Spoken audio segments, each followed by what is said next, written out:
सत श्री अकाल जी। पंजाबी खबरों के इस बुलेटिन में तुहाडा स्वागत है। मैं हरप्रीत सिंह गिल्ला। एक नज़र मारते हैं हुण तक दी खास सुर्खियां ते।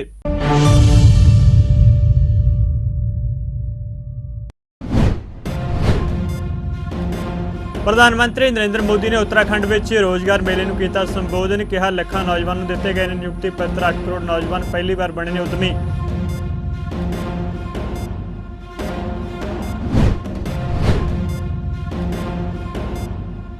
कांग्रेस ने जारी की AICC मैंबरों की लिस्ट में 1984 के दंगे दोषी जगदीश टाइटलर का नाम भी शामिल।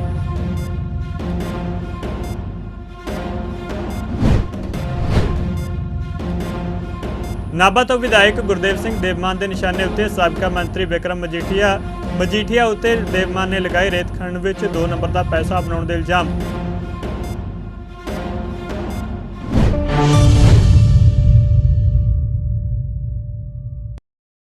ਤੇ ਹੁਣ ਖਬਰਾਂ ਵਿਸਤਾਰ ਨਾਲ। ਮਜ਼ਬੂਤ ਅਤੇ ਖੁਸ਼ਹਾਲ ਦੇਸ਼ ਦੀ ਅਪੀਲ ਕਰਦਿਆਂ ਪ੍ਰਧਾਨ ਮੰਤਰੀ ਨਰਿੰਦਰ ਮੋਦੀ ਨੇ ਕਿਹਾ ਕਿ ਕੇਂਦਰ ਸਰਕਾਰ ਨੇ ਬੀਤੇ ਕੁਝ ਮਹੀਨਿਆਂ ਵਿੱਚ ਦੇਸ਼ ਭਰ ਵਿੱਚ ਲੱਖਾਂ ਨੌਜਵਾਨਾਂ ਨੂੰ ਨਿਯੁਕਤੀ ਪੱਤਰ ਦਿੱਤੇ ਨੇ ਅਤੇ 8 ਕਰੋੜ ਨੌਜਵਾਨ ਪਹਿਲੀ ਵਾਰ ਉਦਮੀ ਬਣੇ ਨੇ। ਉੱਤਰਾਖੰਡ ਰੋਜ਼ਗਾਰ ਮੇਲਾ ਨੂੰ ਡਿਜੀਟਲ ਜ਼ਰੀਏ ਸੰਬੋਧਨ ਕਰਦਿਆਂ ਪ੍ਰਧਾਨ ਮੰਤਰੀ ਨੇ ਕਿਹਾ ਕਿ ਸਾਡੀ ਲਗਾਤਾਰ ਕੋਸ਼ਿਸ਼ ਹੈ ਕਿ ਹਰ ਨੌਜਵਾਨ ਨੂੰ ਉਸ ਦੀ ਦਿਲਚਸਪੀ ਅਤੇ ਯੋਗਤਾ ਮੁਤਾਬਕ ਮੌਕੇ ਮਿਲਣ, ਸਾਰਿਆਂ ਨੂੰ ਅੱਗੇ ਵਧਣ ਦਾ ਉਚਿਤ ਜ਼ਰੀਆ ਮਿਲੇ। प्रधान मंत्री ने भी कहा कि स्कीम तहत बिना किसी गारंटी के 10 लाख रुपए तक का करजा दिता जा रहा है, जिसका नौजवान भरपूर फायदा ले रहे हैं। उन्हें कहा कि अजिहे उपराले किए जा रहे हैं कि उत्तराखंड में पहाड़ का पानी और पहाड़ की जबानी काम आए। प्रधान मंत्री ने कहा कि सानू इस धारणा को बदलना होगा कि पहाड़ का पानी और पहाड़ी की जबानी पहाड़ के कम नहीं आ रही। केंद्र सरकार की लगातार कोशिश रही है कि उत्तराखंड की नौजवान पीढ़ी अपने पिंडां नूं परते, इसलिए पहाड़ों में रोजगार और स्वै रोजगार के नवे मौके पैदा किए जा रहे हैं। दिल्ली कांग्रेस ने इस साल ही ऑल इंडिया कांग्रेस कमेटी के मैंबरों की लिस्ट जारी की है। इस लिस्ट में साबका संसद मैंबर और 1984 सिख कतलेआम के मामले में दोषी जगदीश टाइटलर का नाम भी शामिल है। दिल्ली कांग्रेस के अधिकारत ट्विटर हैंडल उत्ते ट्वीट किया गया कि AICC डेलीगेट नियुक्त किए जाने उत्ते दिल्ली प्रदेश कांग्रेस कमेटी के मैंबरों को बधाई। इस लिस्ट में 36 चुने गए और 25 सह चुने गए मैंबर शामिल ने। चुने गए मैंबरों में दिल्ली के होरन आगुओं में साबका प्रधानमंत्री डॉक्टर मनमोहन सिंह, कांग्रेस आगू प्रियंका गांधी वाड्रा का नाम शामिल है। नाभा तो विधायक गुरदेव सिंह देवमान धार्मिक समागम में पहुंचे। इस मौके विधायक गुरदेव सिंह देवमान ने विक्रम सिंह मजीठिया को लम्हे हथी लिया। उन्होंने दावा किया कि 2012 में बिना नंबर वाली मर्सिडीज कार में कुछ व्यक्ति आते सन तो रेत दी खड्डां का सारा 2 नंबर का पैसा उस भर के लै जाते सन। उन्होंने कहा कि वह पैसा मजीठिया ते श्रोमणी गुरुद्वारा प्रबंधक कमेटी के तत्काली प्रधान अवतार सिंह मक्कड़ कोल जांदा सी। उन्होंने मजीठिया नूं चुनौती दी कि वह इस गल का जवाब देण। पंजाब नूं देश का मोहरी सूबा बनाउण लई मुख मंत्री भगवंत मान ने अज केंद्रीय वातावरण मंत्री अगे टैक्सां विचों सूबे का बनदा हिस्सा ते पेंडू विकास फंडां RDF के बकाए तुरंत जारी करने का मसला चुके। मुख मंत्री ने अज मोहाली में झोने की पराली के प्रभावी प्रबंधन लई करवाई वर्कशाप नूं संबोधन किया और देश के समाजिक आर्थिक विकास में योगदान पाउण लई सूबे की वित्तीय स्थिरता की लोड़ ते जोर दिता। मुख मंत्री भगवंत मान ने इस मुद्दे नूं ढुकवें मंच उत्ते चुकण लई केंद्रीय वातावरण मंत्री भुपेंद्र यादव के दखल की मंग की। झोने की पराली नूं सासा दसदे उन्होंने कहा कि झोने की पराली नूं साड़न के खतरे के प्रबंधन लई टिकाऊ विधि विकसित करनी चाहिए है। भगवंत मान ने कहा कि यह समूचे उत्तरी खेत्र का लंबे समय तो लटके हुआ मसला है, पर किसानों कोल फसलों की रहंद खूंद नूं संभालण लई ठोस ढंग तरीके की घाट है। इस तो पहला वातावरण मंत्री गुरमीत सिंह मीतहेर ने अपने संबोधन में कॉन्फ्रेंस में आए मेहमानों का स्वागत किया। इस तो पहला मुख मंत्री भगवंत मान ने केंद्रीय मंत्री भुपेंद्र यादव और हरियाणा के मुख मंत्री मनोहर लाल नूं फुलकारी बूटा और श्री दरबार साहब के मॉडल नाल सन्मानित किया। पराली एक पूंजी, पराली एन एसेट। कई सालों से पराली जो है वो नॉर्थ इंडिया का बहुत बड़ा मुद्दा है और क्योंकि किसान जो है वो अपनी फसल उगाता है, उसके बाद जो उसका वेस्टेज, उसकी संभाल के लिए उसके पास कोई मैकेनिज्म सिस्टम नहीं है। बड़े मान से, बड़ी शान से हम कहते हैं इस बार रिकॉर्ड पैदावार होगी। धान की, इतने लाख मीट्रिक टन पैदावार की उम्मीद, मेरे देश की धरती सोना उगले उगले हीरे मोती। लेकिन हम ये नहीं सोचते, अगर इतने लाख मीट्रिक टन धान होगा तो पराली भी उतने लाख मीट्रिक टन ही होगी। धान तो उससे ले लेते हैं, धान दे दो जी, ये चाहिए, मेरा राइस चाहिए, और लेते ही उसको कहते हैं अगर आग लगाई पर्चा करेंगे। मतलब उसको समझ नहीं आता मैं अन्नदाता हूं या मैं क्रिमिनल हूं। पर्चा इसका बदल नहीं है सर, इसका कोई ऐसा बदल निकाला जाए। बड़े बड़े देश में वैज्ञानिक बैठे हैं, खेती को अपडेट करने के लिए बहुत आजकल तकनीकें आ गई हैं, पूरी दुनिया ही गांव बन गया है। ऐसी तकनीक निकाली जाए कि उसको फसल बीजने के बाद उसको ये डर ना हो कि मेरे घर में पुलिस आएगी या मेरे खेत में पुलिस आएगी। तो स्टिग्मा जो है ये बहुत खतरनाक है समझिए। हमारा जीएसटी वो टाइम पे दे दिया करो, जितना हमारा टैक्स बनता है वो टाइम पे दे दिया करो, रूरल डेवलपमेंट फंड के पैसे कुछ पड़े हैं वो दे दीजिए, तो बस आपकी सपोर्ट चाहिए। पंजाब जो है वो आजादी के संग्राम में भी सबसे मोहरी था, हरे इनकलाब में भी सबसे मोहरी था, और आने वाले दिनों में इंडस्ट्री में भी और फसलों में भी मोहरी सूबा ही बन के रहेगा सर। ਬੁੱਢੇ ਨਾਲੇ ਨੂੰ ਮੁੜ ਬੁੱਢਾ ਦਰਿਆ ਬਣਾਉਣ ਦਾ ਐਲਾਨ ਕਰਦੇ ਹੋਏ ਮੁੱਖ ਮੰਤਰੀ ਭਗਵੰਤ ਮਾਨ ਨੇ ਅੱਜ ਬੁੱਢੇ ਨਾਲੇ ਦੀ ਸਫਾਈ ਦੇ ਕਾਇਆਕਲਪ ਲਈ 315.50 ਕਰੋੜ ਰੁਪਏ ਦੀ ਲਾਗਤ ਨਾਲ ਸੀਵੇਜ ਟ੍ਰੀਟਮੈਂਟ ਪਲਾਂਟ STP ਸਮੇਤ ਹੋਰ ਪ੍ਰੋਜੈਕਟ ਲੋਕਾਂ ਨੂੰ ਸਮਰਪਿਤ ਕੀਤੇ। ਇਸ ਨਾਲ ਲੋਕਾਂ ਨੂੰ ਦੂਸ਼ਿਤ ਪਾਣੀ ਅਤੇ ਗੰਭੀਰ ਬਿਮਾਰੀਆਂ ਤੋਂ ਨਿਜਾਤ ਮਿਲੇਗੀ। STP ਨੂੰ ਸਮਰਪਿਤ ਕਰਨ ਮੌਕੇ ਆਪਣੇ ਸੰਬੋਧਨ ਵਿੱਚ ਮੁੱਖ ਮੰਤਰੀ ਨੇ ਪ੍ਰਦੂਸ਼ਿਤ ਹੋ ਚੁੱਕੇ ਬੁੱਢੇ ਨਾਲੇ ਉੱਤੇ ਚਿੰਤਾ ਜ਼ਾਹਰ ਕੀਤੀ।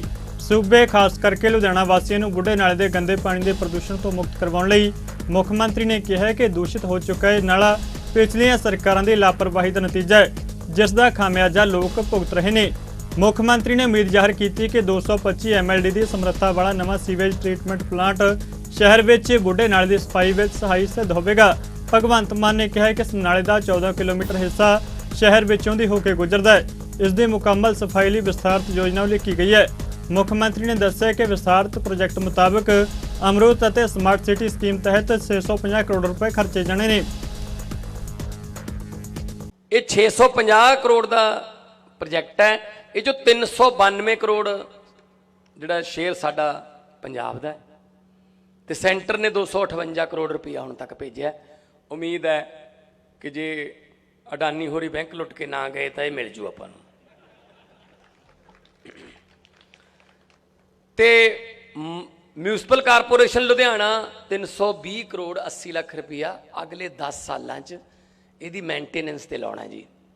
इहनूं कायम भी रखना, कल्ला चलाउणा नहीं सोच दब के, ओवरहालिंग भी करनी है। आपां भी गड्डी दी सर्विस कराउण जाने हैं ना, ते म्यूनसिपल कारपोरेशन की जिम्मेवारी होगी। वो कारपोरेशन किहदे हत्थां 'च होऊगी इहदा तुसीं दस्सोगे। ते यह जिहड़े 225 MLD का जिहड़ा नवा STP sewerage treatment plant STP कहंदे इहनूं, ये पंजाब का सब तो बड़ा प्लांट है अज जिहड़ा खोलण जा रहा है। 11 किलोमीटर पाइपलाइनां पैणगियां, 6 जिहड़े ने पंपिंग स्टेशन ने, ताजपुर ते हैबोवाल च 2 ने। जिहड़े पुराने काम खड़े सी उन्हां च बल्लोके दा जिहड़ा 105 MLD का STP है, 152 MLD का STP दी उहदी रिपेयर होगी। भट्टियां वेखे पुराने 50 MLD का STP ते 111 MLD उन्हां दी रिपेयर करांगे। ते इत्थे सीवरेज दा पानी पहुंचाउण वाली 4850 मीटर लंबी जिहड़ी पाइपलाइन है 20 करोड़ रुपए की वो पाई जाऊगी जी। इह चों जिहड़ा पानी निकलूगा तुसीं देख सकते हो, आऊगा बिल्कुल काले रंग का, क्योंकि पूर्व च है तो बुढ़े नाले नूं इत्थे ही बुढ़े नाले का पानी ये 6-7 स्टेजां ते ट्रीट होके मैं देख के आया, तुसीं आ देख लियो, वीडियो देखियो। उहदे च ऑक्सीजन भी ब्लोअर राहीं भर के ते बिल्कुल जिवें आम पानी हुंदा है 3-4 स्टेजां ते जाके काले रंग के पानी नूं बिल्कुल जिवें आम पानी हुंदा अपने नलकिਆਂ ਚ अपने ट्यूबवैलों चों आउंदा उस तरह का पानी वापस बुढ़े नाले दे विच जाऊगा। तां बुढ़ा नाले का रंग जिहड़ा अज तो ही थोड़ा थोड़ा हौली हौली बदलण लग जाऊगा। जदों सारे प्लांट चल पे ਤਾਂ ਇਹਦਾ ਨਾਮ ਬੁੱਢਾ ਦਰਿਆ, ਇਹਦਾ ਨਾਮ ਵਾਪਸ ਉਹੀ ਦੇਵਾਂਗੇ, ਇਹਨੂੰ ਗੰਦੇ ਨਾਲੇ ਦਾ ਲਫ਼ਜ਼ ਕਲੰਕ ਜਿਹੜਾ ਹਟਾ ਦੇਣਾ ਉਹ ਆਪਾਂ।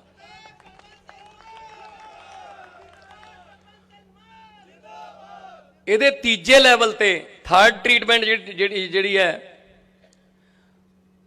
ਪਾਣੀ ਦਾ ਜਿਹੜਾ ਸ਼ੁੱਧੀਕਰਨ ਹੈ, ਜਿਹੜਾ ਪਾਣੀ ਸਾਫ਼ ਕਰਨ ਦਾ, ਉਹ ਪੰਜਾਬ 'ਚ ਪਹਿਲੀ ਵਾਰੀ ਯੂਜ਼ ਹੋ ਰਿਹਾ ਫਾਈਬਰ ਡਿਸਕ ਫਿਲਟਰ। ਉਹ ਪਾਣੀ ਨੂੰ ਇਸ ਤਰ੍ਹਾਂ ਦੇ ਨਾਲ ਟਰੀਟ ਕਰ ਦਿੰਦਾ ਹੈ ਕਿ ਉਹਦੇ 'ਚ ਕੁਝ ਵੀ ਨਹੀਂ ਰਹਿੰਦਾ, ਬਿਲਕੁਲ ਕਲੀਅਰ ਪਾਣੀ। ਇਹ ਦੱਖਣੀ ਕੋਰੀਆ ਤੋਂ ਪਲਾਂਟ ਮੰਗਾਇਆ, ਪੰਜਾਬ ਦੇ ਵਿੱਚ ਹੈ ਨਹੀਂ, ਸੋ ਪਹਿਲੀ ਵਾਰ ਇੱਥੇ ਲੱਗਿਆ ਫਾਈਬਰ ਡਿਸਕ ਫਿਲਟਰ। ਜਿਹੜਾ ਇਹ ਜਿਹੜਾ ਪਲਾਂਟ ਹੈ, ਇਹਦਾ ਸੋਧਿਆ ਹੋਇਆ ਪਾਣੀ ਮਾਨਯੋਗ NGT, CPCB ਤੇ PPCB ਦੇ ਜਿਹੜੇ ਮਾਪਦੰਡ ਨੇ ਉਹਨਾਂ ਦੇ ਮੁਤਾਬਕ ਚੱਲ ਰਿਹਾ ਹੈ। ਤੇ ਇਹ ਪ੍ਰੋਜੈਕਟ ਦੇ ਪੂਰੀ ਤਰ੍ਹਾਂ ਚਾਲੂ ਹੋ ਗਿਆ ਜਦੋਂ, ਤਾਂ ਬੁੱਢਾ ਦਰਿਆ ਦਾ ਪ੍ਰਦੂਸ਼ਣ ਜਿਹੜਾ ਹੈ ਤੇ ਉਹ ਗੰਭੀਰ ਬਿਮਾਰੀਆਂ ਜਿਹੜੀਆਂ ਉਹ ਬਹੁਤ ਵੱਡੇ ਪੱਧਰ ਤੇ ਉਹ 'ਚੋਂ ਰਾਹਤ ਮਿਲੂਗੀ। ਇਹ ਪ੍ਰੋਜੈਕਟ ਹੁਣ ਕਿਉਂ ਹੋ ਰਹੇ ਨੇ? ਹਰ ਰੋਜ਼ ਕੋਈ ਨਾ ਕੋਈ ਨਵੇਂ ਪ੍ਰੋਜੈਕਟ ਦਾ ਉਦਘਾਟਨ ਹੋ ਰਿਹਾ ਹੈ। 34 ਲੋਕਾਂ ਦੀਆਂ ਖੱਡਾਂ, ਪਬਲਿਕ ਮਾਈਨਸ 34 ਖੋਲਤੀਆਂ, 5.5 ਰੁਪਏ ਫੁੱਟ। ਲੈ ਜਾਓ ਟਰਾਲੀ ਆਪਣੀ ਸਤਲੁਜ ਤੇ, ਜੇ ਆਪਣੇ ਕੋਲ ਬੰਦੇ ਹੈਗੇ ਨੇ ਆਪਣੇ ਲੈ ਜਾਓ, ਨਹੀਂ ਤਾਂ ਉੱਥੇ ਹੈਗੇ ਨੇ 5.5 ਰੁਪਏ ਫੁੱਟ ਟਰਾਲੀ ਭਰ ਲਿਓ, 5.5 ਰੁਪਏ ਕਿਊਬਿਕ ਫੁੱਟ। 34 ਹੋ ਗਈਆਂ, ਹੁਣ 50 ਕਰ ਦੇਣੀਆਂ ਨੇ ਮਾਰਚ ਦੇ ਪਹਿਲੇ ਹਫਤੇ, ਤੇ 100 ਦੀ ਹੋਰ ਪਲੈਨਿੰਗ ਚੱਲ ਰਹੀ ਹੈ। 3-4 ਮਹੀਨਿਆਂ 'ਚ 150 ਖੱਡਾਂ ਇਹੋ ਜਿਹੀਆਂ ਹੋਣਗੀਆਂ ਜਿਹੜੀਆਂ ਲੋਕਾਂ ਦੀਆਂ ਹੋਣਗੀਆਂ। ਕੋਈ JCB ਨਹੀਂ ਚੱਲੂ, ਕੋਈ ਉੱਥੇ ਟਿੱਪਰ ਨਹੀਂ ਚੱਲੂਗਾ। ਬਿਜਲੀ ਬਾਰੇ ਜਦੋਂ ਗਰੰਟੀ ਦਿੱਤੀ ਸੀ ਤਾਂ ਜਿਨ੍ਹਾਂ ਤੋਂ ਕੁਰਸੀਆਂ ਖੋਈਆਂ ਨੇ ਤੁਸੀਂ, ਉਹ ਰੌਲਾ ਪਾਉਂਦੇ ਸੀ, ਐਂ ਕਿਵੇਂ ਬਿਜਲੀ ਫ੍ਰੀ ਕਰ ਦੋਗੇ? ਹੋਣੀ ਨਹੀਂ। ਹੋ ਗਈ ਜੀ, ਆਉਣ ਲੱਗ ਗਏ ਬਿਜਲੀ ਦੇ ਬਿੱਲ ਜ਼ੀਰੋ। ਪੰਜਾਬ ਦੇ ਖੁਰਾਕ ਅਤੇ ਸਿਵਲ ਸਪਲਾਈਜ਼ ਮੰਤਰੀ ਲਾਲਚੰਦ ਕਟਾਰੂ ਚੱਕ ਵੱਲੋਂ ਪਟਿਆਲਾ ਜ਼ਿਲ੍ਹੇ ਦੇ ਵੱਖ-ਵੱਖ ਗੋਦਾਮਾਂ ਦੀ ਅਚਨਚੇਤ ਚੈਕਿੰਗ ਕੀਤੀ ਗਈ ਅਤੇ ਗੋਦਾਮਾਂ ਵਿੱਚ ਪਈ ਕਣਕ ਦੇ ਸਟਾਕ ਦਾ ਜਾਇਜ਼ਾ ਲਿਆ ਗਿਆ। ਇਸ ਮੌਕੇ ਉਹਨਾਂ ਦੇ ਨਾਲ ਡਾਇਰੈਕਟਰ ਖੁਰਾਕ ਅਤੇ ਸਿਵਲ ਸਪਲਾਈਜ਼ ਘਣਸ਼ਿਆਮ ਥੋਰੀ ਵੀ ਮੌਜੂਦ ਸਨ। ਪਟਿਆਲਾ ਜ਼ਿਲ੍ਹੇ ਦੇ ਸਮਾਣਾ, ਭੁੰਨਰਹੇੜੀ ਅਤੇ ਸਨੌਰ ਖੇਤਰ ਦੇ ਗੋਦਾਮਾਂ ਦਾ ਦੌਰਾ ਕਰਦਿਆਂ ਕੈਬਨਿਟ ਮੰਤਰੀ ਲਾਲਚੰਦ ਕਟਾਰੂ ਚੱਕ ਨੇ ਕਿਹਾ ਕਿ ਪੰਜਾਬ ਦੇ ਕਿਸਾਨਾਂ ਵੱਲੋਂ ਖੂਨ ਪਸੀਨਾ ਇੱਕ ਕਰਕੇ ਪੈਦਾ ਕੀਤੇ ਅਨਾਜ ਦੇ ਸਾਂਭ ਸੰਭਾਲ ਤੇ ਲੋਕਾਂ ਤੱਕ ਇਸ ਦੀ ਸੁਖਾਲੀ ਪਹੁੰਚ ਬਣਾਉਣਾ ਸਾਡਾ ਫਰਜ਼ ਹੈ। ਇਸ ਲਈ ਉਹਨਾਂ ਵੱਲੋਂ ਲਗਾਤਾਰ ਸੂਬੇ ਦੇ ਵੱਖ ਖੇਤਰਾਂ ਵਿੱਚ ਜਾ ਕੇ ਗੋਦਾਮਾਂ ਦੀ ਚੈਕਿੰਗ ਕੀਤੀ ਜਾਂਦੀ ਹੈ।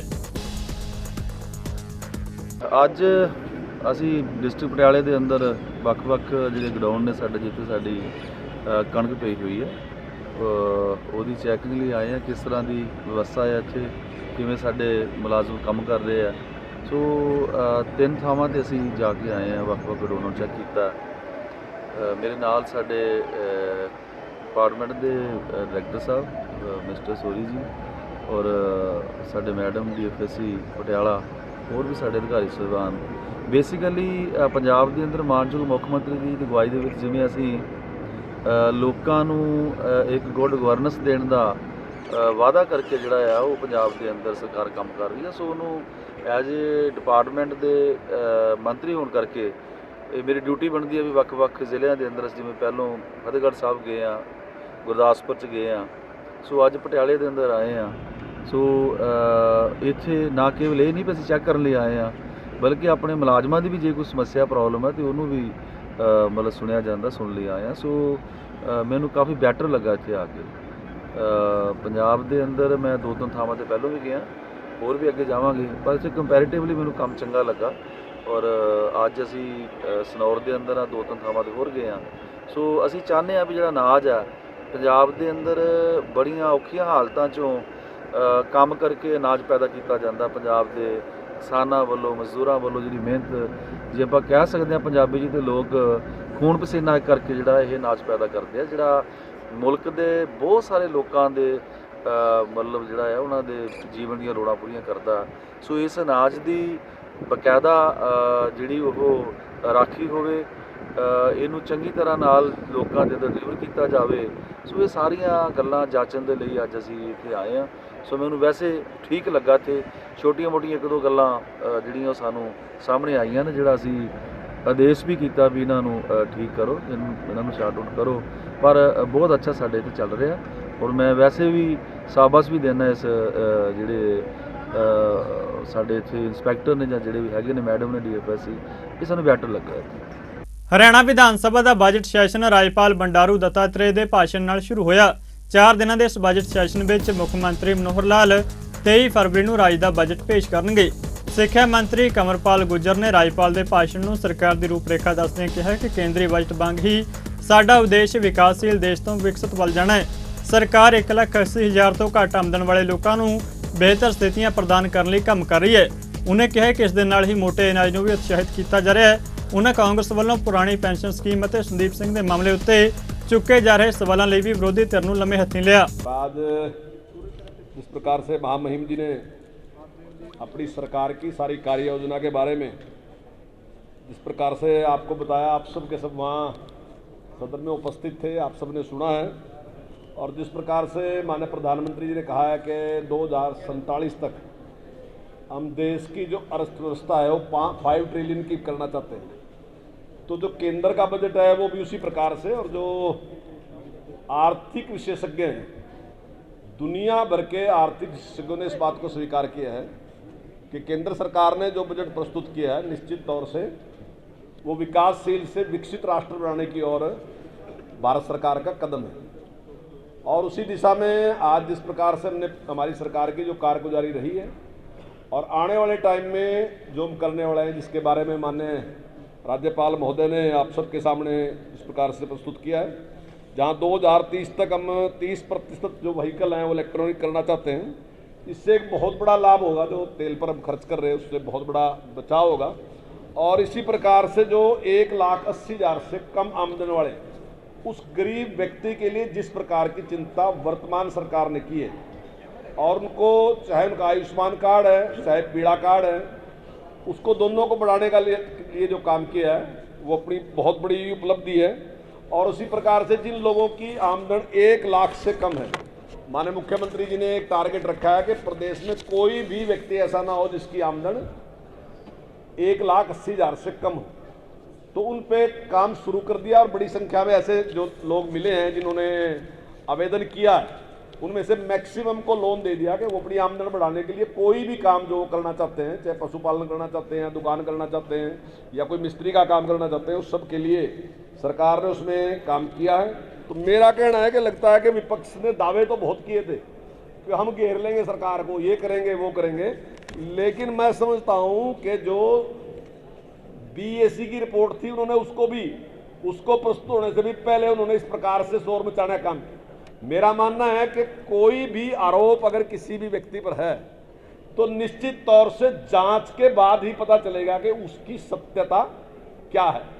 तो मैं अपने इन सहयोगियों से, साथियों से पूछना चाहता हूं कि इनके लीडरों के ऊपर बहुत से आरोप हैं, तो क्या उनको आज ही सजा दे दें? जब तक वो सिद्ध नहीं होते तब तक किसी भी व्यक्ति को गुनाहगार या दोषी नहीं माना जा सकता। अगर संदीप सिंह जी के ऊपर आरोप है तो निश्चित तौर से उसकी जांच चल रही, और जांच कोई हमारे अंडर नहीं है।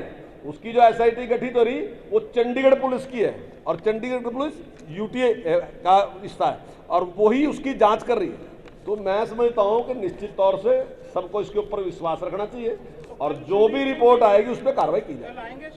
ਕੁਰੂਕਸ਼ੇਤਰ ਦੇ ਗੁਰਦੁਆਰਾ 6ਵੀਂ ਪਾਤਸ਼ਾਹੀ ਵਿੱਚ ਹਰਿਆਣਾ ਸਿੱਖ ਗੁਰਦੁਆਰਾ ਪ੍ਰਬੰਧਕ ਕਮੇਟੀ ਅਤੇ ਸ਼੍ਰੋਮਣੀ ਗੁਰਦੁਆਰਾ ਪ੍ਰਬੰਧਕ ਕਮੇਟੀ ਦੇ ਨੁਮਾਇੰਦਿਆਂ ਵਿੱਚ ਤਕਰਾਰ ਹੋ ਗਈ, ਜਿੱਥੇ ਗੁਰੂ ਘਰ ਦੀ ਮਰਿਆਦਾ ਦੀ ਉਲੰਘਣਾ ਕੀਤੀ ਗਈ। ਇਸ ਮੌਕੇ ਹਰਿਆਣਾ ਸਿੱਖ ਗੁਰਦੁਆਰਾ ਪ੍ਰਬੰਧਕ ਕਮੇਟੀ ਦੇ ਪ੍ਰਧਾਨ ਮਹੰਤ ਕਰਮਜੀਤ ਸਿੰਘ ਨੇ ਕਿਹਾ ਕਿ ਉਹ ਵੀ ਗੁਰਧਾਮਾਂ ਦੀ ਸੇਵਾ ਕਰ ਸਕਦੇ ਨੇ। ਉਹਨਾਂ ਕਿਹਾ ਕਿ ਜਿਨ੍ਹਾਂ ਹੱਥੋਂ ਕੁਝ ਖੁੱਸ ਜਾਂਦਾ ਹੈ ਉਹ ਥੋੜਾ ਬਹੁਤ ਤਾਂ ਫੜਫੜਾਉਂਦੇ ਨੇ। ਇਸ ਦੇ ਨਾਲ ਹੀ ਹਰਿਆਣਾ ਕਮੇਟੀ ਦੇ ਸਾਬਕਾ ਪ੍ਰਧਾਨ ਬਲਜੀਤ ਸਿੰਘ ਦਾਦੋਵਾਲ ਨੇ ਦੋਸ਼ ਲਗਾਇਆ ਕਿ ਜਿੱਥੇ ਦੀਵਾਨ ਸਮਾਗਮ ਚੱਲ ਰਹੇ ਸਨ ਉੱਥੇ ਕੁਝ ਲੋਕਾਂ ਨੇ ਨਾਅਰੇਬਾਜ਼ੀ ਕੀਤੀ ਅਤੇ ਹੁੱਲੜਬਾਜ਼ੀ ਕੀਤੀ। ਉਹਨੇ ਕਿਹਾ ਕਿ SGPC ਆਪਣਾ ਕੰਮ ਕਰੇ, ਨਾ ਕਿ ਮਨਮਾਨੀ। ਉਹਨੇ ਵੀ ਕਿਹਾ ਕਿ ਇਸ ਘਟਨਾ ਦੀ ਜਿੰਨੀ ਨਿਖੇਧੀ ਕੀਤੀ ਜਾਵੇ ਘੱਟ ਹੋਵੇਗੀ। ਉਹਨੇ ਕਿਹਾ ਕਿ ਜੋ ਵੀ ਲੋਕ ਇਸ ਵਿੱਚ ਸ਼ਾਮਲ ਨੇ ਉਹਨਾਂ ਉੱਤੇ ਤੁਰੰਤ ਕਾਨੂੰਨੀ ਕਾਰਵਾਈ होनी चाहिए है। सेवा करनी, हम नहीं सेवा कर सकते, हम सेवा करने के लिए हैं, सेवा करेंगे। तो जिसने तो राज किया हो, राज किया है, वो फटफटाता तो है ही है ना। ਉਹ ਮੱਸਿਆ ਦਾ ਦੀਵਾਨ ਬਹੁਤ ਵੱਡੀ ਪੱਧਰ ਤੇ ਭਰਦਾ ਗੁਰਦੁਆਰਾ ਸਾਹਿਬ ਪਾਤਸ਼ਾਹੀ 6ਵੀਂ ਕੁਰੂਕਸ਼ੇਤਰ। ਕੱਲ ਤੋਂ ਇੱਥੋਂ ਹਰਿਆਣਾ ਸਿੱਖ ਗੁਰਦੁਆਰਾ ਪ੍ਰਬੰਧਕ ਕਮੇਟੀ ਨੇ ਇੱਥੇ ਦੀ ਸੇਵਾ ਸੰਭਾਲ ਜਿਹੜੀ ਐਕਟ ਅਨੁਸਾਰ ਕਰ ਲਈ ਹੈ। ਅੱਜ ਵੱਡੀ ਗਿਣਤੀ 'ਚ ਸੰਗਤਾਂ ਆਈਆਂ ਸੀਗੀਆਂ ਔਰ ਦੀਵਾਨ ਸਜਿਆ। ਸਜੇ ਦੀਵਾਨ ਦੇ ਵਿੱਚ ਜਿਹੜੇ ਬਾਦਲ ਸਪਾਂਸਰ ਕੁਝ ਆਦਮੀ ਸੀ, ਉਹਨਾਂ ਦਾ ਇੱਕ SGPC ਮੈਂਬਰ ਵੀ ਸੀ ਤੇ ਉਹਨਾਂ ਦੇ ਸਾਥੀ ਜਿਹੜੇ ਸੀਗੇ, ਉਹਨਾਂ ਨੇ ਆ ਕੇ ਸੰਗਤ ਜਿਸ ਵੇਲੇ ਚੱਲਦੇ ਦੀਵਾਨ ਦੇ ਵਿੱਚ ਵਿਘਨ ਪਾਇਆ, ਜੈਕਾਰੇ ਛੱਡੇ, ਬਾਅਦ ਵਿੱਚ ਉੱਚੀ ਬੋਲਣਾ ਸ਼ੁਰੂ ਕਰ ਦਿੱਤਾ ਤਾਂ ਉਹਨਾਂ ਨੂੰ ਜਿਹੜਾ ਸੀਗਾ ਬਾਅਦ ਵਿੱਚ ਸੰਗਤਾਂ ਨੇ ਫੜ ਕੇ ਜਿਹੜਾ ਸੀ ਪਿਆਰ ਦੇ ਨਾਲ ਉਹਨਾਂ ਨੂੰ ਬਾਹਰ ਕੱਢਿਆ ਕਿ ਚੱਲਦੇ ਦੀਵਾਨ 'ਚ ਵਿਘਨ ਨਾ ਪਾਇਆ ਜਾਵੇ। ਮੈਂ ਅਪੀਲ ਕਰਨੀ ਚਾਹੁੰਦਾ ਕਿ ਉਹਨਾਂ ਨੂੰ ਇਹੋ ਜਿਹੀਆਂ ਕਾਰਵਾਈਆਂ ਤੋਂ ਬਾਜ਼ ਆਉਣਾ ਚਾਹੀਦਾ। ਹੁਣ ਹਰਿਆਣਾ ਸਿੱਖ ਗੁਰਦੁਆਰਾ ਪ੍ਰਬੰਧਕ ਕਮੇਟੀ ਨੇ ਆਪਣੇ ਸਥਾਨਾਂ ਦੀ ਸੇਵਾ ਸੰਭਾਲ ਜਿਹੜੀ ਸ਼ੁਰੂ ਕੀਤੀ ਹੋਈ ਹੈ ਤਾਂ ਉਹਨਾਂ ਨੇ ਬਹੁਤ ਚਿਰ ਆਪਣੀਆਂ ਮਨਮਾਨੀਆਂ ਕਰ ਲਈਆਂ, ਇਸ ਕਰਕੇ ਉਹ ਮਨਮਾਨੀਆਂ ਇਸ ਤਰ੍ਹਾਂ ਦੀਆਂ ਨਾ ਕਰਨ। ਸੰਗਤ ਦੇ ਵਿੱਚ ਜਿਹੜੀਆਂ ਉਹ ਗੱਲਾਂ ਖੁਦ ਕਹਿੰਦੇ ਆ ਉਹਨਾਂ 'ਤੇ ਉਹ ਖੁਦ ਅਮਲ ਨਹੀਂ ਕਰਦੇ। ਹੁਣ ਅੱਜ ਚੱਲਦੇ ਦੀਵਾਨ ਵਿੱਚ ਵਿਘਨ ਪਾਉਣਾ ਆ ਕੇ ਤੇ ਇਹ ਬਹੁਤ ਹੀ ਮੰਦਭਾਗੀ ਗੱਲ ਹੈ। ਮੈਂ ਇਹਦੀ ਸਖਤ ਸ਼ਬਦਾਂ 'ਚ ਨਿਖੇਧੀ ਕਰਦਾ ਔਰ ਸੰਗਤਾਂ ਨੂੰ ਅਪੀਲ ਕਰਦਾ ਕਿ ਸੰਗਤਾਂ ਸਹਿਯੋਗ ਕਰਨ ਤੇ ਹਰਿਆਣਾ ਸਿੱਖ ਗੁਰਦੁਆਰਾ ਪ੍ਰਬੰਧਕ ਕਮੇਟੀ ਆਪਣੀ ਸੇਵਾ ਸੰਭਾਲ ਜਿਹੜੀ ਉਹ ਚੜ੍ਹਦੀ ਕਲਾ ਦੇ ਨਾਲ ਕਰੇ ਔਰ ਜਿਨ੍ਹਾਂ ਲੋਕਾਂ ਨੇ ਵਿਘਨ ਪਾਇਆ ਚੱਲਦੇ ਦੀਵਾਨ ਵਿੱਚ ਉਹਨਾਂ ਤੇ ਧਾਰਮਿਕ ਵੀ ਤੇ ਕਾਨੂੰਨੀ ਕਾਰਵਾਈ ਜਿਹੜੀ ਸਖਤ ਤੋਂ ਸਖਤ ਹੋਣੀ ਚਾਹੀਦੀ ਹੈ। ਸ਼੍ਰੋਮਣੀ ਗੁਰਦੁਆਰਾ ਪ੍ਰਬੰਧਕ ਕਮੇਟੀ ਨੇ ਹਰਿਆਣਾ ਕਮੇਟੀ ਵੱਲੋਂ ਪੁਲਿਸ ਦੀ ਮਦਦ ਨਾਲ ਗੁਰਦੁਆਰਾ ਸਾਹਿਬ ਪਾਤਸ਼ਾਹੀ ਛੇਵੀਂ ਕੁਰੂਕਸ਼ੇਤਰ ਵਿੱਚ ਕਬਜ਼ੇ ਲਈ ਕੀਤੀ ਗਈ ਕਥਿਤ ਧੱਕੇਸ਼ਾਹੀ ਅਤੇ ਸਿੱਖ ਮਰਿਆਦਾ ਦੀ ਉਲੰਘਣਾ ਦਾ ਸਖਤ ਨੋਟਿਸ ਲੈਂਦਿਆਂ ਹਰਿਆਣਾ ਸਰਕਾਰ ਨੂੰ ਗੁਰਦੁਆਰਾ ਪ੍ਰਬੰਧਾਂ ਵਿੱਚ ਦਖਲ ਬੰਦ ਕਰਨ ਦੀ ਧਾਰਨਾ ਕੀਤੀ ਗਈ।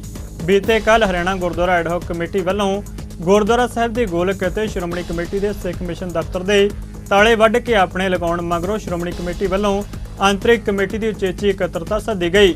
ਸ਼੍ਰੋਮਣੀ ਕਮੇਟੀ ਪ੍ਰਧਾਨ ਐਡਵੋਕੇਟ ਹਰਜਿੰਦਰ ਸਿੰਘ ਧਾਮੀ ਦੀ ਅਗਵਾਈ ਵਿੱਚ ਹੋਈ ਇਸ ਇਕੱਤਰਤਾ ਦੌਰਾਨ ਹਰਿਆਣਾ ਗੁਰਦੁਆਰਾ ਐਡਹੌਕ ਕਮੇਟੀ ਦੀ ਜ਼ੋਰ ਜ਼ਬਰੀ ਦੀ ਕਾਰਵਾਈ ਦੀ ਕਰੜੀ ਨਿੰਦਾ ਕੀਤੀ ਗਈ। ਸ਼੍ਰੋਮਣੀ ਕਮੇਟੀ ਪ੍ਰਧਾਨ ਐਡਵੋਕੇਟ ਧਾਮੀ ਨੇ ਕਿਹਾ ਕਿ ਗੁਰੂ ਘਰਾਂ ਦਾ ਧੱਕੇ ਨਾਲ ਪ੍ਰਬੰਧ ਲੈਣਾ ਬਿਲਕੁਲ ਗੈਰ ਕਾਨੂੰਨੀ ਹੈ। ਉਹਨਾਂ ਕਿਹਾ ਕਿ ਗੁਰਦੁਆਰਾ ਸਾਹਿਬ ਵਿੱਚ ਵਾਪਰੀ ਘਟਨਾ ਦੇ ਜਾਇਜ਼ੇ ਲਈ 5 ਮੈਂਬਰੀ ਕਮੇਟੀ ਬਣਾਈ ਗਈ ਹੈ, ਜਿਸ ਦੀ ਰਿਪੋਰਟ ਮਗਰੋਂ ਸ੍ਰੀ ਅਕਾਲ ਤਖਤ ਸਾਹਿਬ ਨੂੰ ਅਪੀਲ ਕੀਤੀ ਜਾਵੇਗੀ। ਜਿਹੜਾ ਕੱਲ੍ਹ ਤੋਂ ਘਟਨਾਕ੍ਰਮ ਸ਼ੁਰੂ ਹੋਇਆ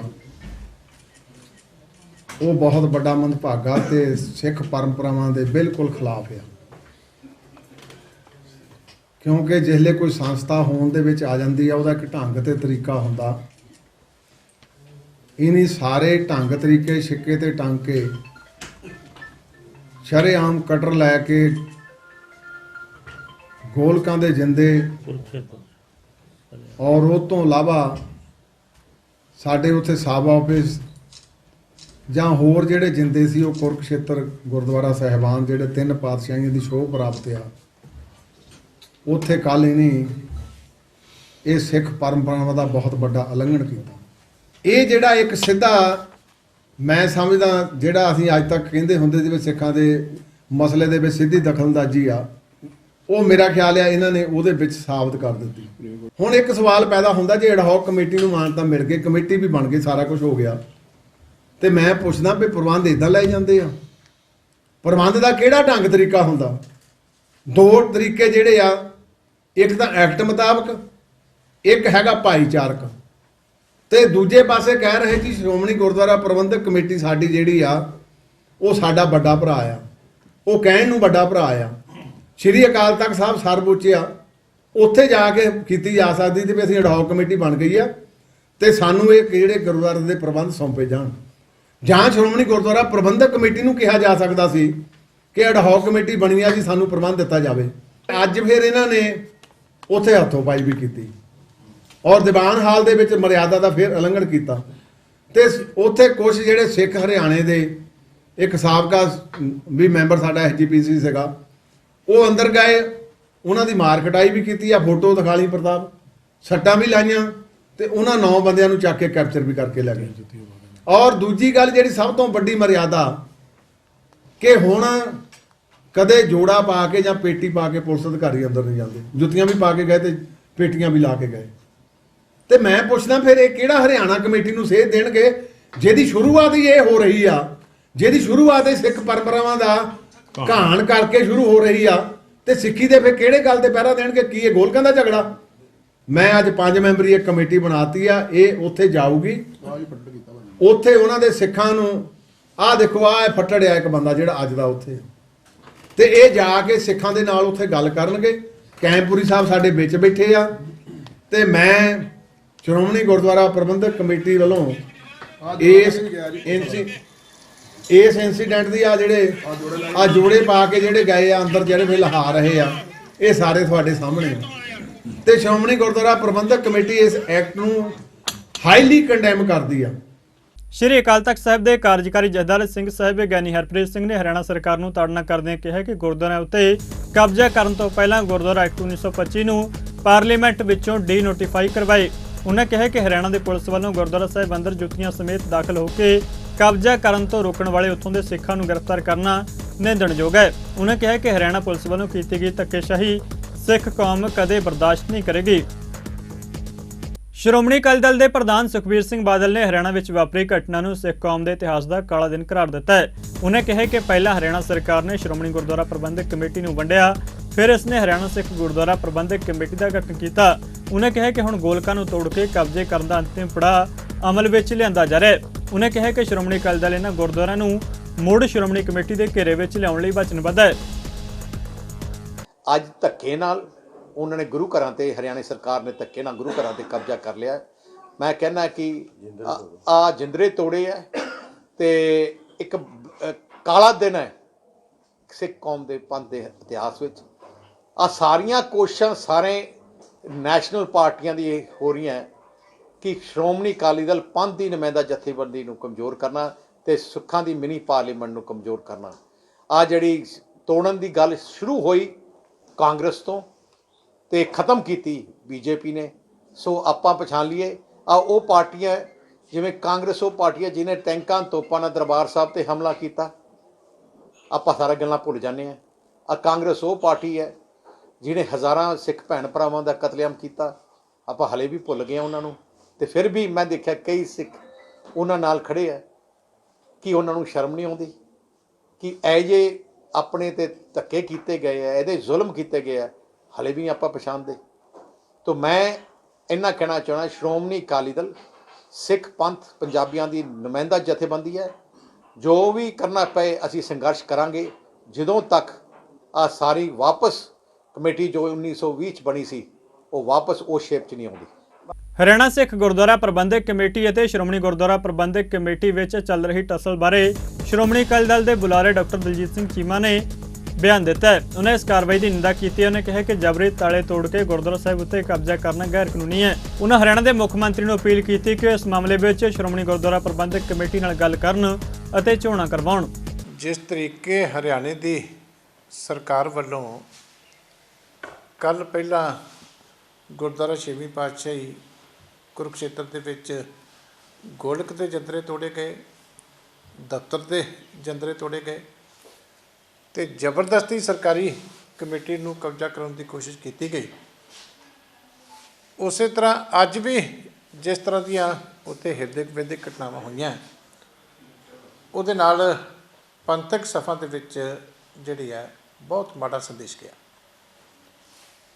ਅੱਜ ਜਿਸ ਤਰੀਕੇ ਖੁੱਲ੍ਹੇਆਮ ਬਾਵਰਦੀ ਜਿਹੜੇ ਪੁਲਿਸ ਮੁਲਾਜ਼ਮ ਸ੍ਰੀ ਗੁਰੂ ਗ੍ਰੰਥ ਸਾਹਿਬ ਦੇ ਬਿਲਕੁਲ ਕੋਲ ਜਿਹੜੇ ਸ਼੍ਰੋਮਣੀ ਅਕਾਲੀ ਦਲ ਤੇ ਸ਼੍ਰੋਮਣੀ ਕਮੇਟੀ ਦੇ ਮੁਲਾਜ਼ਮ ਤੇ ਅਹੁਦੇਦਾਰ ਸਾਹਿਬਾਨ ਨਾਲ ਧੱਕਾ ਮੁੱਕੀ ਕਰ ਰਹੇ, ਉਹਨੂੰ ਦੇਖ ਕੇ ਪਤਾ ਲੱਗ ਜਾਂਦਾ ਕਿ ਅਸਲੀ ਮਨੋਰਥ ਜਿਹੜਾ ਹਰਿਆਣਾ ਸਰਕਾਰ ਦਾ ਉਹ ਸਰਕਾਰੀ ਕਮੇਟੀ ਬਣਾਉਣ ਦਾ ਕੀ ਸੀ।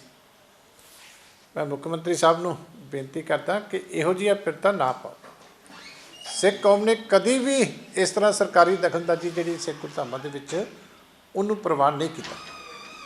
ਪਹਿਲਾਂ ਇਲੈਕਸ਼ਨ ਕਰਾਓ, ਸਿੱਖ ਸੰਗਤ ਜਿਹਨੂੰ ਚਾਹੇ ਉਹਨੂੰ ਪ੍ਰਬੰਧ ਸੌਂਪੇ। ਇਹ ਜਿਹੜਾ ਜ਼ਬਰਦਸਤੀ ਕੰਟਰੋਲ ਕਰਨ ਦਾ ਤਰੀਕਾ ਹੈ ਇਹ ਬਿਲਕੁਲ ਸੰਗਤ ਨੇ ਕਦੀ ਵੀ ਬਰਦਾਸ਼ਤ ਨਹੀਂ ਕਰਨਾ। ਅਜਨਾਲਾ ਸ਼ਹਿਰ ਵਿੱਚ ਅੱਜ ਇਨਸਾਨੀਅਤ ਉਸ ਵੇਲੇ ਸ਼ਰਮਸ਼ਾਰ ਹੁੰਦੀ ਨਜ਼ਰ ਆਈ ਜਦੋਂ ਸ਼ਹਿਰ ਦੇ ਸਰਕਾਰੀ ਹਸਪਤਾਲ ਦੇ ਨੇੜੇ ਇੱਕ ਨਾਲੀ ਵਿੱਚੋਂ ਬੱਚੇ ਦਾ ਭਰੂਣ ਮਿਲਿਆ ਜਿਸ ਨੂੰ ਕੁੱਤੇ ਖਾ ਰਹੇ ਸਨ। ਭਰੂਣ ਨੂੰ ਕਬਜ਼ੇ ਵਿੱਚ ਲੈ ਕੇ ਪੁਲਿਸ ਵੱਲੋਂ ਮਾਮਲੇ ਦੀ ਜਾਂਚ ਸ਼ੁਰੂ ਕੀਤੀ ਗਈ ਹੈ। ਕਾਂਗਰਸ ਪਾਰਟੀ ਵੱਲੋਂ 1984 ਸਿੱਖ ਕਤਲੇਆਮ ਦੇ ਦੋਸ਼ੀ ਜਗਦੀਸ਼ ਟਾਈਟਲਰ ਨੂੰ ਆਲ ਇੰਡੀਆ ਕਾਂਗਰਸ ਕਮੇਟੀ ਦਾ ਮੈਂਬਰ ਚੁਣਨ ਦਾ ਮਾਮਲਾ ਭਖ ਗਿਆ। ਜਾਗੋ ਪਾਰਟੀ ਦੇ ਕੌਮਾਂਤਰੀ ਪ੍ਰਧਾਨ ਮਨਜੀਤ ਸਿੰਘ ਜੀਕੇ ਨੇ ਇਸ ਨੂੰ ਜਗਦੀਸ਼ ਟਾਈਟਲਰ ਦੀ ਸਿਆਸੀ ਪੁਸ਼ਤਪਨਾਹੀ ਅਤੇ ਤਰੱਕੀ ਨਾਲ ਜੋੜਦੇ ਹੋਏ ਕਾਂਗਰਸ ਦੇ ਸਾਬਕਾ ਪ੍ਰਧਾਨ ਸੋਨੀਆ ਗਾਂਧੀ ਅਤੇ ਰਾਹੁਲ ਗਾਂਧੀ ਉੱਤੇ ਸ਼ਬਦੀ ਹਮਲਾ ਬੋਲਿਆ। ਜੀਕੇ ਨੇ ਰਾਹੁਲ ਗਾਂਧੀ ਨੂੰ ਸਵਾਲ ਪੁੱਛਿਆ ਕਿ ਕੀ ਭਾਰਤ ਜੋੜੋ ਯਾਤਰਾ ਦਾ ਜਗਦੀਸ਼ ਟਾਈਟਲਰ ਪੋਸਟਰ ਬੋਇਆ ਹੈ। ਕਾਂਗਰਸ ਵੱਲੋਂ ਬਾਰ-ਬਾਰ ਟਾਈਟਲਰ ਨਾਲ ਆਪਣੇ ਆਪ ਨੂੰ ਖੜਾ ਵਿਖਾਉਣ ਪਿੱਛੇ ਕੀ ਮਜਬੂਰੀ ਹੈ। ਜੀਕੇ ਨੇ ਕਾਂਗਰਸ ਨੂੰ ਆਪਣੇ ਕੌਮੀ ਮੈਂਬਰਾਂ ਦੀ ਲਿਸਟ ਵਿੱਚੋਂ ਜਗਦੀਸ਼ ਟਾਈਟਲਰ ਦਾ ਨਾਮ 24 ਘੰਟੇ ਅੰਦਰ ਹਟਾਉਣ ਦੀ ਅਪੀਲ ਕਰਦਿਆਂ ਹੋਇਆਂ ਨਾਮ ਨਾ ਹਟਾਉਣ ਦੀ ਸੂਰਤ ਵਿੱਚ ਬੁੱਧਵਾਰ 22 ਫਰਵਰੀ ਨੂੰ ਕਾਂਗਰਸ ਹੈੱਡਕੁਆਰਟਰ ਦੇ ਮੂਹਰੇ ਜਾਗੋ ਪਾਰਟੀ ਵੱਲੋਂ ਰੋਸ ਪ੍ਰਦਰਸ਼ਨ ਕਰਨ ਦੀ ਚੇਤਾਵਨੀ ਦਿੱਤੀ ਹੈ। ਕਾਂਗਰਸ ਪਾਰਟੀ ਵੱਲੋਂ 1984 ਸਿੱਖ ਕਤਲੇਆਮ ਦੇ ਦੋਸ਼ੀ ਜਗਦੀਸ਼ ਟਾਈਟਲਰ ਨੂੰ ਆਲ ਇੰਡੀਆ ਕਾਂਗਰਸ ਕਮੇਟੀ ਦਾ ਮੈਂਬਰ ਚੁਣਨ ਦੀ ਦਿੱਲੀ ਸਿੱਖ ਗੁਰਦੁਆਰਾ ਪ੍ਰਬੰਧਕ ਕਮੇਟੀ ਨੇ ਨਿਖੇਧੀ ਕੀਤੀ ਹੈ। ਇਸ ਮਾਮਲੇ ਉੱਤੇ ਦਿੱਲੀ ਕਮੇਟੀ ਦੇ ਜਨਰਲ ਸਕੱਤਰ ਜਗਦੀਪ ਸਿੰਘ ਕਾਲੋਂ ਨੇ ਕਿਹਾ ਕਿ ਸਿੱਖਾਂ ਦੇ ਕਾਤਲ ਨੂੰ ਅਹੁਦੇ ਦਿੱਤੇ ਜਾ ਰਹੇ ਨੇ ਅਤੇ ਉਸ ਨੂੰ ਬਚਾਉਣ ਦੀ ਕੋਸ਼ਿਸ਼ ਕੀਤੀ ਜਾ ਰਹੀ ਹੈ। ਉਨ੍ਹਾਂ ਕਿਹਾ ਕਿ ਇਸ ਨਾਲ ਕਾਂਗਰਸ ਦਾ ਸਿੱਖ ਵਿਰੋਧੀ ਚਿਹਰਾ ਲੋਕਾਂ ਸਾਹਮਣੇ ਆ ਗਿਆ ਹੈ। ਇੱਕ ਵਾਰੀ ਫੇਰ ਕਾਂਗਰਸ ਦਾ ਸਿੱਖ ਵਿਰੋਧੀ ਚਿਹਰਾ ਅੱਜ ਸਾਹਮਣੇ ਆਇਆ। 1984 ਦੇ ਦੋਸ਼ੀ 1984 ਦੇ ਸਿੱਖਾਂ ਦੇ ਕਾਤਲ ਜਗਦੀਸ਼ ਟਾਈਟਲਰ ਨੂੰ ਇੱਕ ਵਾਰੀ ਫੇਰ ਕਾਂਗਰਸ ਕਮੇਟੀ ਦਿੱਲੀ ਪ੍ਰਦੇਸ਼ ਵੱਲੋਂ ਡੈਲੀਗੇਟ ਦੇ ਅਹੁਦੇ ਦੇ ਨਾਲ ਨਵਾਜਿਆ ਗਿਆ ਹੈ। ਇੱਕ ਪਾਸੇ ਦਿੱਲੀ ਸਿੱਖ ਗੁਰਦੁਆਰਾ ਪ੍ਰਬੰਧਕ ਕਮੇਟੀ ਵੱਲੋਂ CBI ਵੱਲੋਂ ਜਗਦੀਸ਼ ਟਾਈਟਲਰ ਦੇ ਖਿਲਾਫ ਕੇਸ ਜਿਹੜਾ 1984 ਦਾ ਉਹ ਲੜਿਆ ਜਾ ਰਿਹਾ ਔਰ ਦੂਸਰੇ ਪਾਸੇ ਉਸ ਨੂੰ ਕਾਂਗਰਸ ਵੱਲੋਂ ਬਾਰ-ਬਾਰ ਅਹੁਦਿਆਂ ਦੇ ਨਾਲ ਨਵਾਜਿਆ ਜਾ ਰਿਹਾ ਹੈ। ਕਾਰਨ ਇਹ ਹੈ ਕਿ ਉਸ ਨੂੰ ਬਚਾਉਣ ਦੀ ਕੋਸ਼ਿਸ਼ ਹੈ ਕਿ ਕਿਸੇ ਤਰੀਕੇ ਦੇ ਨਾਲ ਇਹ ਅਹੁਦੇ ਦੇ ਕੇ ਇਹ ਸ਼ੋਅ ਕੀਤਾ ਜਾਏ ਔਰ ਉਸ ਨੂੰ ਬਚਾਇਆ ਜਾ ਸਕੇ। ਦੂਸਰੇ ਪਾਸੇ ਕਾਂਗਰਸ ਦਾ ਜੋ ਸਿੱਖ ਵਿਰੋਧੀ ਚਿਹਰਾ ਹੈ ਉਹ ਬਾਰ-ਬਾਰ ਸਾਹਮਣੇ ਆਉਂਦਾ ਹੈ। ਐਸੀ ਕੀ ਮਜਬੂਰੀ ਹੈ ਕਾਂਗਰਸ ਦੀ ਕਿ ਜਗਦੀਸ਼ ਟਾਈਟਲਰ ਨੂੰ ਅਹੁਦਿਆਂ ਦੇ ਨਾਲ ਨਵਾਜਣਾ ਹੈ? ਐਸੀ ਕਿਹੜੀ ਉਹਦਾ ਚਿਹਰਾ ਹੈ? ਐਸਾ ਕੀ ਉਸਨੇ ਕੰਮ ਕੀਤਾ ਹੈ? ਲੇਕਿਨ ਗੱਲ ਸਿਰਫ ਇਹ ਹੈ ਕਿਉਂਕਿ ਸਿੱਖਾਂ ਦੇ ਜ਼ਖਮਾਂ ਦੇ ਉੱਤੇ ਨਮਕ ਛਿੜਕਣਾ ਹੈ। ਉਸ ਨੂੰ 1984 ਦਾ ਇਨਸਾਫ ਨਾ ਮਿਲੇ, ਇਸ ਕਰਕੇ ਉਸ ਨੂੰ ਅਹੁਦੇ ਦੇਣੇ ਆ। ਸੋ ਦਿੱਲੀ ਸਿੱਖ ਗੁਰਦੁਆਰਾ ਪ੍ਰਬੰਧਕ ਕਮੇਟੀ ਵੱਲੋਂ ਅਸੀਂ ਇਸ ਦੀ ਪੁਰਜ਼ੋਰ ਨਿੰਦਾ ਕਰਦੇ ਹਾਂ, ਵਿਰੋਧ ਕਰਦੇ ਹਾਂ ਔਰ ਜਿਹੜੇ ਕੇਸ ਹੈ ਉਹਨਾਂ ਦੇ ਵਿੱਚ ਅਸੀਂ ਇਹ ਸੁਨਿਸ਼ਚਿਤ ਕਰਾਂਗੇ ਕਿ ਜਗਦੀਸ਼ ਟਾਈਟਲਰ ਸਲਾਖਾਂ ਦੇ ਪਿੱਛੇ ਜਾਏ ਔਰ ਇਹ ਕਾਂਗਰਸ ਦਾ ਜੋ ਚਿਹਰਾ ਹੈ ਜਿਹੜਾ ਕਿ ਪਹਿਲਾਂ ਹੀ ਕਈ ਵਾਰ ਨੰਗਾ ਹੋ ਚੁੱਕਾ ਫਿਰ ਨੰਗਾ। ਪੰਜਾਬੀ ਖਬਰਾਂ ਦੇ ਇਸ ਬੁਲੇਟਿਨ ਵਿੱਚ ਫਿਲਹਾਲ ਇੰਨਾ ਹੀ। ਜਾਂਦੇ ਨਜ਼ਰ ਮਾਰਦੇ ਹਾਂ ਮੌਸਮ ਦੇ ਹਾਲ ਤੇ। ਤੁਸੀਂ ਬਣੇ ਰਹੋ ਚੜ੍ਹਦੀ ਕਲਾ ਟਾਈਮ TV ਦੇ ਨਾਲ। ਧੰਨਵਾਦ।